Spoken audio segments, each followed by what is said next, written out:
চাচা চাচা, আপনার ছেলে কই? কেন বাবা, কি হয়েছে?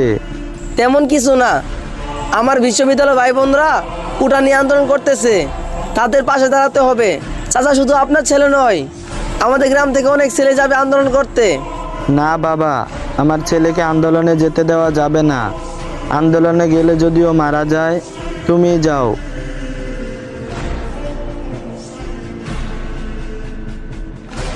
কাকা কাকা, ইমন কই? এই তো ঘরে। ইমন বন্ধু, জলদি রেডি হও, আমাদের আন্দোলন যেতে হবে। মাহিত বন্ধু, 1 মিনিট দাঁড়া, মায়ের কাছ থেকে দোয়া নিয়ে আসি।